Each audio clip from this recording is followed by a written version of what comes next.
एका विधवेचं हळदी कुंकू. कोकणातल्या एका छोट्याशा गावात सायली नावाची तरुण स्त्री राहत होती. तिचं आयुष्य साधं पण आनंदाने भरलेलं होतं. नवरा अमोल, 2 गोड अशी लेकरं आणि सासू सासरे हे तिचं जग होतं.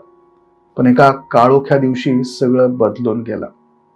कोरोनाच्या साथीमुळे अमोलला तिच्यापासनं हिरावून घेण्यात आलं. सायलीच्या आयुष्याचा रंग जणू एका क्षणात फिका पडला होता. हसणं हरवलं होतं, बोलणं कमी झालं होतं, डोळ्यात कायम पाणी असायचं आणि मनात न संपणारं रिकामं पण होतं. लोक येत होते, सात्वन करत होती, धीर धर, देवाचीच इच्छा आहे असं म्हणत होते. पण तिच्या आतल्या वेदनेला शब्द कुठे होते? हळूहळू लोकांचं येणं कमी झालं आणि तिचं जग 4 भिंतीत बंद झालं. तिने स्वतःला बदलून टाकलं. रंगीत साड्या कपाटात गेल्या, कुंकू पुसलं गेलं, गजरा थांबला गेला, आरशात पाहणं देखील बंद झालं. पण आई म्हणून ती उभी राहिली, लेकरांसाठी जगली आणि हेच तिचं आता ध्येय बनला. काही महिने गेले, संक्रांत जवळ आली. गावात सगळीकडे उत्साह होता. तिळगुळ, हळदी कुंकू, गप्पा, हशा. पण सायलीसाठी तो दिवस नेहमीसारखाच उदास होता. तिची लहान मुलगी अन्वी एक दिवस तिला विचारते, आई, सगळ्या काकू उद्या हळदी कुंकवाला जाणार आहे, तू नाही जाणार?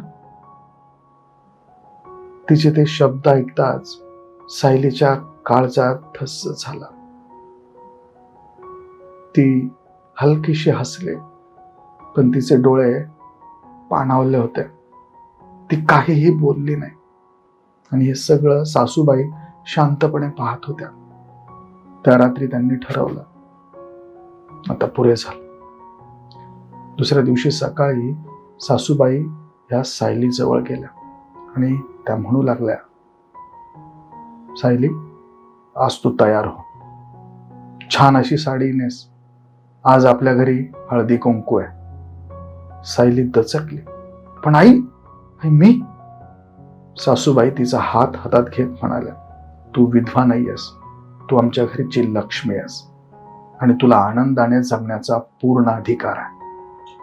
त्या शब्दांनी सायलीच्या मनात काहीतरी हललं गेलं होतं. थोड्या वेळाने ती आरशासमोर उभी होती. हात थरथरत होते, पण तिने एक सुंदर साडी देखील आज नेसली होती. सासूबाईंनी तिच्या कपाळावर हलकसं कुंकू लावला आणि म्हणाल्या, हे फक्त परंपरा नाही, हे तुझं आयुष्य आहे. सायलीच्या डोळ्यात अश्रू दाटून आले. त्या अश्रूंमध्ये दुःख नव्हतं, ती होती नव्या सुरुवातीची चमक. घरात हळदी कुंकू सुरू झालं, बायका आल्या, हसणं, गप्पा सुरू झाल्या. सायली ही हळूहळू त्यात मिसळून गेली. खूप दिवसांनी तिच्या चेहऱ्यावर खरं हास्य उमटलं. तिच्या मुलांनी तिच्याकडे पाहिलं आणि ते देखील हसले. त्या दिवसानंतर सायलीने ठरवलं, मी भूतकाळ विसरणार नाही, पण त्यात अडकूनही राहणार नाही. ती पुन्हा जगायला लागली, स्वतःसाठी, लेकरांसाठी आणि तिच्या स्वप्नांसाठी. समाजाने नियम बनवल्यात, पण माणसांचं सुख त्यापेक्षा मोठं आहे.